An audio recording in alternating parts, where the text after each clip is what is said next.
कहते हैं आकर्णितोपि महितोपि निरीक्षितोपि, मैंने तुम्हारा दर्शन भी किया है, तुम्हें पूजा भी है, तुम्हें देखा भी है, लेकिन क्या वजह हुई कि मुझे आज तक मेरे दुखों का परंपरा नष्ट नहीं हुई। मैं जन्म जन्म से दुखी हूँ, जबकि जन्म जन्म से आपकी पूजा भी की है। तो बड़ी अच्छी बात कही है कि आज तक मैंने भावों से आपकी पूजा नहीं की है, और जब तक भावना में भावना हो तो भावना बेकार है, भावना में भावना हो तो भावना बेकार है, और भावना में भाव हो तो भव से बेड़ा पार है। मंडी में भाव चलते हैं तो मंदिर में भी भाव चलते हैं, क्योंकि भावों से की गई पूजा, भावों से की गई भक्ति एक जानवर को भी जिनवर बना देती है, एक तिर्यंच को भी तीर्थंकर बना देती है। आपको पता है महावीर भगवान का इतिहास लें या पार्श्वनाथ भगवान का इतिहास लें, और यह जानवर को कहा मैंने शैतान को भी भगवान बना देती है, तो नेमिनाथ भगवान के पूर्व भव का इतिहास देखें। लेकिन आज इंसान का मन कैसा हो गया है, ऊपर से तो बिल्कुल साफ सुथरा दिखता है, इतना ज़्यादा जितना विज्ञान का विकास हुआ है उतने हम बाहर से साफ सुथरे हो गए, लेकिन अंदर का कोलाहल इतना बढ़ गया कि कोई हल समझ में नहीं आता है। आदमी का मस्तिष्क एक फोड़ा हो गया है, जो कि निरंतर उसमें पस पड़ा हुआ है, निरंतर वेदनाओं में जी रहा है। ऊपर से लगता है बड़ा आदमी कि बहुत सुखी है, गरीब आदमी दुखी लगता है, लेकिन गरीब आदमी की, छोटे आदमी की समस्याएं छोटी हैं। वो 100 रुपये भी कमा लेगा तो पेट भर लेगा, लेकिन यहाँ 1 करोड़ भी कमा लेगा तो भी, क्योंकि हल होती हैं एक अगर तो 4 नहीं आती हैं।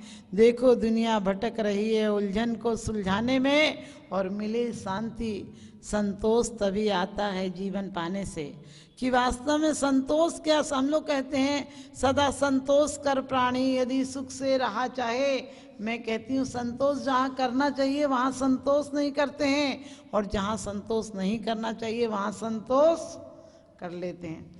हम जैन हो गए इसके लिए संतोष कर लेते हैं, हम जैन कुल में पैदा हो गए इसलिए संतोष कर लेते हैं, पूजा से संतोष कर लेते हैं, मंदिर आने से संतोष कर लेते हैं, जाप करके संतोष कर लेते हैं, स्वाध्याय करके संतोष कर लेते हैं कि अब हो तो गया पाठ, आज का पाठ पूरा हो गया, मंदिर का नियम था मंदिर पूरा हो गया। अरे मंदिर कैसे पूरा होगा? भगवान का दर्शन तो शुरुआत हो फिर कभी पूरा नहीं हो, जब तक कि आत्म दर्शन नहीं हो जाए, जब तक कि हम परमात्मा नहीं बन जाएं, तब तक दर्शन अभी मात्र प्रदर्शन है। क्योंकि कहते हैं जिन्हें देव दर्शन करन से निज देव दर्शन होते हैं, जो कर्म फल देकर हटे वे क्षीण क्षण में होते हैं। कि वास्तव में जब तक भगवान के दर्शन करके हमें ये महसूस नहीं हो, हमें इतनी असंतुष्टि हो कि संसार में कुछ भी पालूं सब अधूरा है, सब व्यर्थ है, सब नाश होने वाला है। सोने चांदी से यदि भरता पेट तो इकट्ठे कर लेता मैं भी हीरे मोती, कहाँ ले जाएगा पगले कफन में जेब नहीं होती। कोई कहता है कि हम सोने का महल बनाएंगे, कोई कहता है हम शहंशाह बन जाएंगे, पगले ये क्यों नहीं सोचता कि 2 दिन के मेहमान ने बाद में दफना दिए जाएंगे, बाद में दफना दिए जाएंगे, कोई फर्क नहीं पड़ता। लोग कहते हैं आज वो शांत हो गए, मैंने कि जीवन भर अशांत व्यक्ति मर के कैसे शांत हो जाएगा? वो कोई कहता है कि आज उनका देवलोक हो गया, हमने कही सब लोग का देवलोक होता तो नरक किसका होता है? आप समझ गए। अरे सफ़र में शिकायत मुसाफिर को, इसलिए ट्रेनों में रिजर्वेशन होता है, उस सफ़र के लिए भी तो कुछ कर लो जहाँ ना टिकट ना रिजर्वेशन होता है, जहाँ ना टिकट ना रिजर्वेशन होता है। हम प्लान बनाते हैं, हमें लगता है हम नहीं रहेंगे तो दुनिया नहीं चलेगी। आज देख रखना, कोई कहे मंदिर आना, प्रवचन में आना, बैठो पूजा हो रही है, विधान हो रहे, तो आप क्या कहते हैं? अरे क्या बताएं, गृहस्थी ऐसी है, हम ना रहें तो काम ही ना हो। लेकिन ध्यान रखना, लगता है ना कि हम नहीं रहेंगे तो काम ही नहीं होगा। अपने बुजुर्गों को देखो, वो भी यही ख्याल करते करते मर गए कि हम नहीं रहेंगे उस दिन एक दिन दुनिया रुक जाएगी, लेकिन उनके बाद और अच्छा चल रहा है, और अच्छे तुमने मकान बना लिए, और अच्छी फर्नीचर जमा लिए, और बढ़िया व्यवस्थाएं बना ली, लेकिन व्यवस्थाओं से अवस्थाएं नहीं सुधरती हैं, अवस्थाओं से व्यवस्थाएं जरूर सुधर जाती हैं। हम सिद्ध अवस्था को पा जाएं तो व्यवस्था अपने आप सुधर जाएगी, क्योंकि जैसे जैसे जितना जितना छोड़ोगे उतना उतना पाओगे। जब जब कोई थोड़ा सा राग कम करता है, क्योंकि राग और द्वेष लोग कहते हैं कि ये राग बुरा है, हम पढ़ लेते हैं, यह राग आग दही सदा ताते समामृत से चिर भजे विषय कसाए अब तो त्याग निज पद भे। हम पढ़ कितनी अच्छी बातें लेते हैं, लेकिन राग घटता है क्या? सच बताना, आप किसी की शादी में जाओ और कोई आपको 11 रुपये से मिलनी कर दे तो बताओ अच्छा लगेगा कि बुरा लगेगा? आप कहेंगे 11 रुपये का भी जमाना रह गया क्या, इससे अच्छा तो करते ही नहीं तो अच्छा था। और कोई सोने की गिन्नी से मिलनी कर दे तो बोले अजी बड़ी अच्छी मिलनी करी थी, सोने की गिन्नी दी थी। अब बताओ तुमने राग घटाया या बढ़ाया? प्रेम के रिश्ते कमजोर हो गए हैं, प्रेम के रिश्ते कमजोर हो गए हैं, पंख लगाकर कौआ भी मोर हो गए हैं। हैरत है बदलते जमाने को देखकर कि अब तो पहरेदार भी चोर हो गए हैं, अब तो पहरेदार भी चोर हो गए हैं। हम रोज अकिंचन की माला फेर लेते हैं, रोज शौच धर्म की माला फेर लेते हैं, रोज अपरिग्रह को कहते हैं अपरिग्रह लाना चाहिए, धन बुरा है, ये बुरा है, आसक्ति बुरी है, तृष्णा बुरी है, काम बुरा है, लोभ बुरा है। लेकिन सच बताओ परिणति कैसी है? मुंह में राम बगल में छुरी, सोने की परिणति। अरे 11 रुपये किसी ने दिए तो लिए तो नहीं तुमसे, और उल्टे कहना चाहिए हम ऐसे ही धर्म की माला फेरते हैं, मंदिर आते, जिंदगी बीत गई।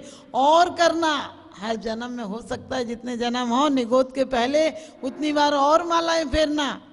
लेकिन जब तक हमारी परिणति में अंतर नहीं आएगा, हमारी परिणति में वन उपवन प्रसाद कुटी में नहीं, खेद नहीं ममता हो। आज जीवन की कमाई लगाकर एक कोठी बना लेते हो, पहले कोठरियों में थे तब भी किलकारियां थी। घर में आता कोई कहता चाचा जी आ गए, ताऊ जी आ गए, बाऊ जी आ गए, दादाजी आ गए, फूफा जी आ गए, मामा जी आ गए, इतने लोग होते थे। लेकिन अब नालत है इस जमाने पर कि कमरे ज्यादा, आदमी कम हो गए। पहले हम इंतजार करते थे कोई आए तो खाऊं, अब हम इंतजार करते कोई जाए तो खाऊं। अब लोगों के आने पर हम अभिवादन करते थे, हाथ जोड़कर अभिवादन करते थे और कहते थे पधारो, जल पान लेकर जाना, अच्छे अच्छे शब्द बोलते थे। आजकल कोई के आते बोले नाश्ता लगाओ, हमने कहा नाश हो जाए इसकी आस्था का, तुम्हारे दरवाजे पर दोबारा क्या आएगा। बोले लाओ चाय लाओ, चाय लाओ। हमने कि राम राज में हलवा पूड़ी, कृष्ण राज में घी, कलयुग भैया काला पानी फूक फूक के पी। सोच कर देखो आदमी की परिणति क्या हो गई। हम सोचते हैं हमने बहुत तरक्की की, बाहर से उजले अंदर से काले हो गए, बाहर से ऊपर अंदर से नाले हो गए। हमारे दिल वास्तव में एक फोड़ा हो गया। मैंने कहा था कि दिन भर हमारे दिलों में मधुमक्खी की तरह भिनभिनाहट चलती रहती है, शांत सरोवर नहीं है। और जब तक शांत सरोवर नहीं है तब तक अपना प्रतिबिंब नहीं दिखता है। आप पानी में भी कंकड़ डाल दें, उसके बाद चेहरा देखें तो दिखता नहीं है। चाहे वो कंकड़ सोने का हो, चाहे सोने की डली डालो, चाहे पत्थर की डली डालो, आपको आकुलता तो होगी होगी। इसी प्रकार से हमारे जीवन में जब तक राग और द्वेष की परिणति है, लोग कहते हैं हमें तो किसी से क्रोध नहीं है, हम तो बिल्कुल समाभाव रखते हैं, इसके अंदर भी अहंकार होगा। क्योंकि एक आदमी धन कमा के अहंकार कर लेता है तो दूसरा माला फेर कर भी अहंकार कर लेता है। आपने देखा होगा कोई पूजा वूजा नहीं करता हो, जो पूजा करता हो उसको ऐसे देखता है जैसे नरक ही जाएगा।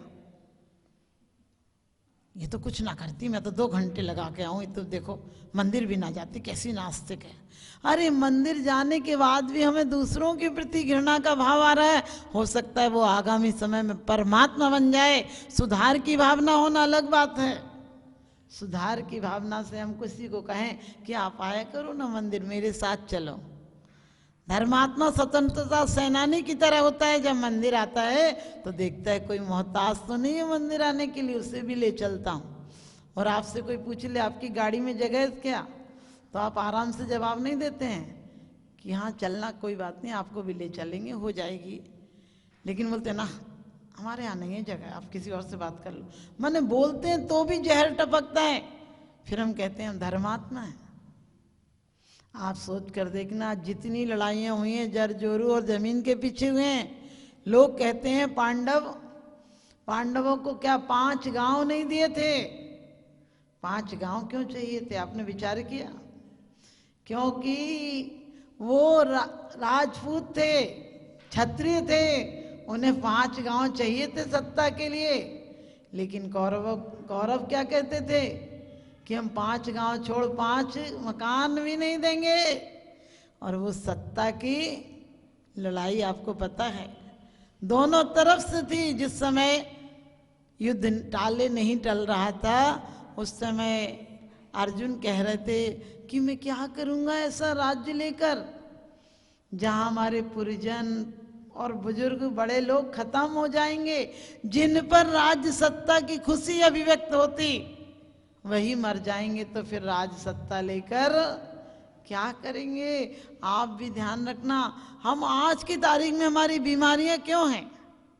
लोग कहते हैं कोरोना चल रही है, आदमी में विष इस तरह से भर रहा है, आदमी में विष इस तरह से भर रहा है कि विषधरों का वंश भी अब डर रहा है।